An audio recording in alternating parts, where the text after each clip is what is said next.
संगीत रागी का रिएक्शन इस पर लेता हूं पहले। संगीत रागी, ये परसेप्शन मुसलमानों को टारगेट किया जा रहा है।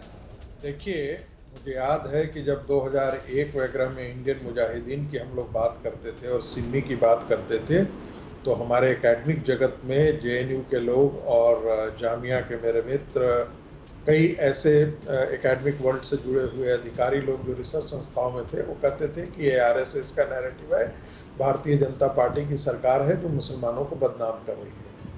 आपने देखा कि बाद में जाकर के सिमी को बैन करना पड़ा। इंडियन मुजाहिदीन जो है वो क्या चीज़ निकल करके आई, एक टेररिस्ट ऑर्गेनाइजेशन के तौर पे है।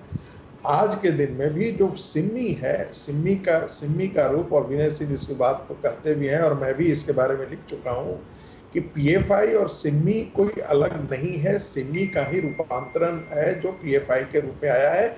बाद में इसमें कर्नाटक और तमिलनाडु के कुछ और जो ग्रुप्स थे, वो डिग्निटी के नाम पर फोरम फॉर मुस्लिम डिग्निटी ऐसे ऐसे करके संगठन इसके साथ जुड़ करके जो है वो पीएफआई के रूप में आया। देखिए, बात बहुत साफ है, ये वे लोग हैं जो रैडिकल इस्लाम से प्रभावित हैं। इनके लिए इस्लाम की जो व्याख्या है वो भारत के अंदर गजवाए हिंद करने की है, भारत को एक इस्लामिक कंट्री बनाने की है। और ये तैसे ही हो सकता है जब आप अपनी जनसंख्या बढ़ाएंगे, ऐसे ही हो सकता है जब आप कन्वर्जन करेंगे। तीसरा इसका उपाय ये है कि आप हिंदुओं को टेरराइज करेंगे, उनको डिफेंसिव स्थिति में ला देंगे।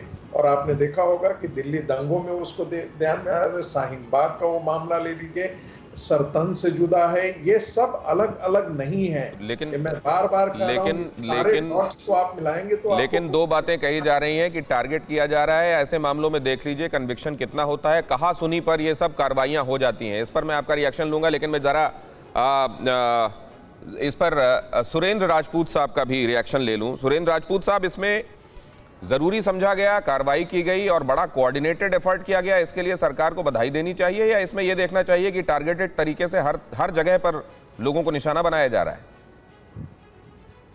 बहुत स्पष्ट रूप से कट्टरवादी किसी भी ऑर्गेनाइजेशन के खिलाफ अगर राष्ट्रीय एजेंसियां कार्रवाई करती हैं तो कट्टरवादी ऑर्गेनाइजेशन के साथ में कोई नहीं खड़ा होगा। बहुत स्पष्ट रूप से है। किसी भी तरीके की धार्मिक कट्टरता का कांग्रेस पार्टी पूर्ण तरीके से विरोध करती है और कट्टरवादिता पर पूरी तरीके से संवैधानिक रूप से कठोरतम धाराओं में कार्रवाई होनी चाहिए। इसमें भी कोई दो राय नहीं है। यहाँ पर देश की आंतरिक सुरक्षा हो, बाह्य सुरक्षा हो, इन सारी सुरक्षाओं की जिम्मेदारी सरकार की है और सरकार के विधि से बहुसंख्यक देखा जाना चाहिए या हिंदू मुसलमान देखा जाना चाहिए। हाँ, कार्रवाई पूरी तरीके से निष्पक्ष हो, स्वतंत्र हो, विधि सम्मत हो और कठोरता। सुरेंद्र राजपूत कह रहे हैं कि कट्टर लोगों के साथ कोई खड़ा नहीं होगा, कट्टर कोई भी हो उस पर कार्रवाई होनी चाहिए, लेकिन ये जो कार्रवाई होनी चाहिए वो अनबायस्ड होनी चाहिए और विधि सम्मत होनी चाहिए।